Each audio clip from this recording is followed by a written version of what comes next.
उद्धव ठाकरे आंदोलनाच्या स्थळी दाखल झालेत। नागपुरामध्ये आज ठाकरे सेनेचं रामरक्षा पठण आंदोलन होणार आहे आणि ज्या ठिकाणी हे आंदोलन होणार आहे त्या ठिकाणी उद्धव ठाकरे स्वतः आता दाखल झालेत। या ठिकाणी रामरक्षेचं पठण करून या आंदोलनाला सुरुवात आता उद्धव ठाकरे करतील।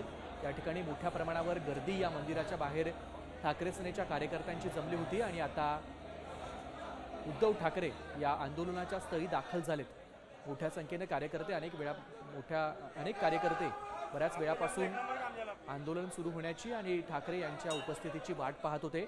या ठिकाणी आता उद्धव ठाकरे दाखल झालेत। अयोध्येतील कथित गैरव्यवहाराच्या विरोधात रामरक्षेचं पठण करून ठाकरे सेना आंदोलन करणार आहे। त्याचा पहिला टप्पा मुंबईमध्ये काही दिवसांपूर्वी पार पडला आणि दुसऱ्या टप्प्यामध्ये नागपूरमध्ये हे आंदोलन केलं जाणार आहे आणि आता ह्या आंदोलनाला नागपूरमध्ये थोड्याच वेळात सुरुवात होईल। या ठिकाणी उद्धव ठाकरे रामरक्षेचं पठण करतील आणि या आंदोलनाला सुरुवात होईल। उद्धव ठाकरे यांच्यासोबत ठाकरे सेनेचे अनेक बडे नेते या ठिकाणी दाखल झालेत। उद्धव ठाकरे यांच्यासोबत आदित्य ठाकरे हे देखील या ठिकाणी दाखल झालेत। पुण्यामधली ही दृश्य पुण्यामध्ये अनेक विकास कामांच्या उद्घाटनास उतरता येईल आणि मगाशी ज्याचा उल्लेख झाला की या सगळ्या प्लॅनिंगच्या वेळी माननीय अजितदादा पवार हे प्रकर्षाने उपस्थित असल्यामुळे त्याच वेळी आम्ही प्लॅनिंग करत असताना भविष्याचा वेध घेत या सगळ्या रस्त्यांवर पुढच्या काळामध्ये आपल्याला मेट्रो न्यायची आहे आणि जर आज हे पूल बांधून टाकले, आज जर आपण हे त्या ठिकाणी एलिव्हेटेड रोड बांधून टाकले तर उद्या मेट्रो नेताना आपल्याला अडचण होईल। याचा विचार करत ॲडव्हान्समध्ये मेट्रोचं प्लॅनिंग केलं आणि म्हणून आता या रस्त्यांवर एलिव्हेटेड रोडसोबत त्याच्यावर मेट्रो अशा पद्धतीचं ॲडव्हान्स प्लॅनिंग होणार आहे।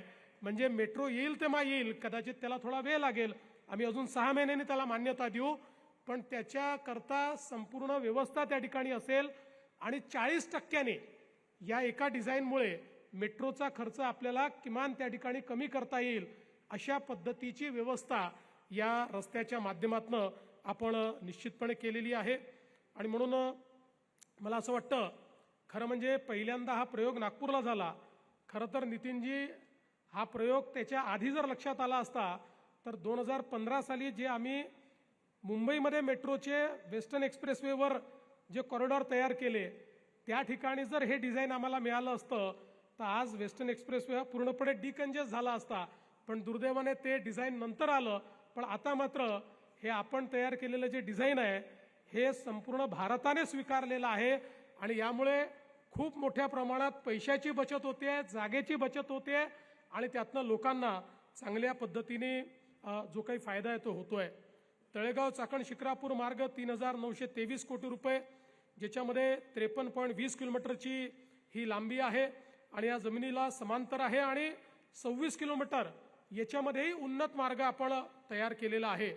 याच्यामध्ये जवळपास 300 कोटी रुपयाचं अपफ्रंट प्रीमियम हे आपल्या महाराष्ट्र सरकारला त्या ठिकाणी प्राप्त झालेलं आहे। त्यामुळे मला असं वाटतं की एक अतिशय इनोव्हेटिव्ह, मला असं वाटतं महाराष्ट्रातच नाही संपूर्ण देशामध्ये नितीनजींच्या नेतृत्वात खूप वेगवेगळ्या प्रकारचे ज्याला म्हणतो प्रोजेक्ट्स तयार झाले, त्याचे डिझाईन तयार झाले आणि त्याचे फायनान्सिंग पॅटर्न्स तयार झाले। आता हा एक नवीन पॅटर्न आपण शोधून काढलेला आहे आणि त्यातनं ज्या ठिकाणी खूप मोठ्या प्रमाणात रहदारी आहे, वाहतूक आहे, जिथे जास्त वाहनं जातात त्या ठिकाणी कदाचित नुसतं BOT आपण केलं असतं तर यातला बराचसा जो काही फायदा आहे हा विकासकाला गेला असता। तो फायदा राज्य सरकारकडे कसा घ्यायचा ह्याचाही फायदा आपण या माध्यमातून केलेला आहे आणि त्यामुळे पुढच्या काळामध्ये अगदी JNPT पासनं आपल्याला सहज या ठिकाणी छत्रपती संभाजीनगर, पुणे, पिंपरी चिंचवड सगळ्या औद्योगिक वसाहतीपर्यंत जाण्याकरता एक महत्त्वाचा फायदा यातनं होणार।